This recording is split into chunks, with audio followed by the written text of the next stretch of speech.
Kita juga harus memperhatikan botolnya itu kalau bisa lebih sering bergantian ya. Jadi bentuknya itu harus. Selamat datang di channel Sarmawati Ade. Alhamdulillah ketemu lagi dengan video saya yang terbaru. Nah, video kali ini saya mau memberikan sedikit tips untuk cara membersihkan atau mensterilkan botol susu formula yang biasa kita berikan kepada anak kita. Nah, siapa di sini yang selalu yang anaknya minum susu ya? Jadi selain susu, kita perlu memperhatikan juga cara membersihkan botol susu untuk anak kita ya. Jadi perhatikan agar anak kita bisa mengkonsumsi susunya dengan baik tanpa ada gangguan bakteri-bakteri yang ada pada botol susu. Nah, berikut ini adalah cara membersihkannya. Oke, sebelum melanjutkan video ini, kalian boleh subscribe dulu. Jangan lupa like, komen, dan share ya, agar kalian selalu update video-video terbaru dari saya. Pertama adalah dicuci dengan bersih. Kalian boleh menggunakan alat atau sabun pencuci bersih, itu ada banyak sekali yang dijual di swalayan. Ada kayak sabun khusus untuk membersihkan botol bayi. Nah, itu harus bersih, disikat-sikat, kemudian ada alat yang dimasukkan ya buat bersihkan si karet dot, kemudian sikat-sikat untuk membersihkan botol itu harus dibersihkan benar-benar ya. Kemudian yang kedua adalah disterilkan. Nah, disterilkan ini dua cara. Jadi disterilkan itu ada dua cara. Boleh direbus. Jadi direbus, tapi bukan direbus kayak merebus sayur ya, tidak. Jadi air panas yang mendidih. Kemudian setelah mendidih kita matikan. Kemudian itu masukkanlah botol susu lalu ditutup gitu. Yang kedua, cara kedua adalah dengan alat steril khusus botol susu. Namun itu cukup mahal juga ya. Tapi kalau bisa dibeli sih tidak apa-apa. Jadi ada alat khusus untuk sterilkan botol. Jadi tidak perlu lagi kita tinggal setelah dicuci dimasukkan ke dalam alatnya itu. Itu untuk mensterilkan botol susu ya, atau alat-alat misalnya buat misalnya sendoknya yang kita pakai buat membuat susu, itu langsung disterilkan di dalam alat itu. Nanti linknya aku kasih di kolom deskripsi ya untuk e-commerce pembeliannya. Kalian bisa klik aja langsung beli di situ. Nah, yang ketiga tadi saya katakan dua, yang ketiga yaitu dikukus. Jadi biasanya dikukus ya. Dikukus seperti biasa kalau kita misalnya mengukus nasi, tapi dengan jangan terlalu panas ya. Jadi dengan api yang kecil, jadi dan tidak perlu terlalu lama. Gitu cara untuk membersihkan botol susu yang baik dan benar ya.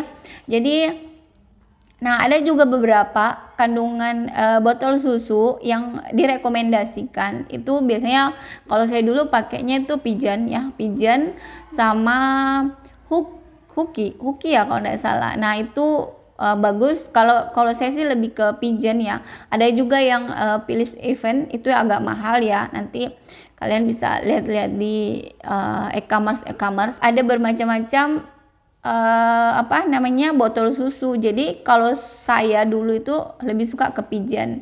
Kalau Avent saya belum. Avent yang Philips itu saya belum pernah coba, tapi katanya itu bagus karena putingnya itu karena botol karetnya itu sama hampir mirip dengan puting susu ya. Jadi tergantung kenyamanan si anak aja suka yang mana, karena sebelum mencoba biasanya itu biasanya ada banyak berbagai macam ya, dicoba-cobakan aja dari yang mahal sampai yang murah itu. Nah, tergantung anaknya itu pilihnya sukanya yang mana, nanti belinya yang seperti itu terus ya. Nah, mengenai botol susu, jadi saya ada pengalaman. Jadi keponakan saya itu susu dari kecil. Si botol susu itu dari mulai dia setahun sampai umur 3 tahun itu botol susunya tidak pernah diganti. Jadi bukan karena tidak mampu beli, tapi karena memang dia lebih nyaman pegang terus bergantian agar si anak tidak tergantung pada satu botol.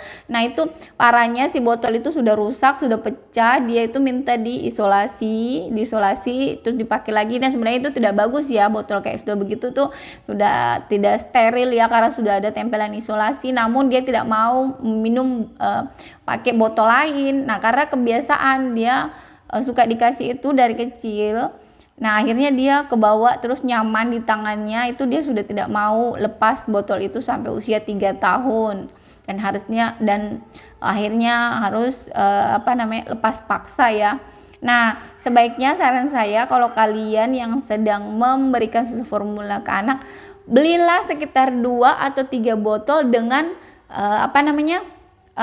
bentuk yang berbeda. Jadi anak tuh tidak terpaku, tidak nyaman pada satu botol tangannya ya.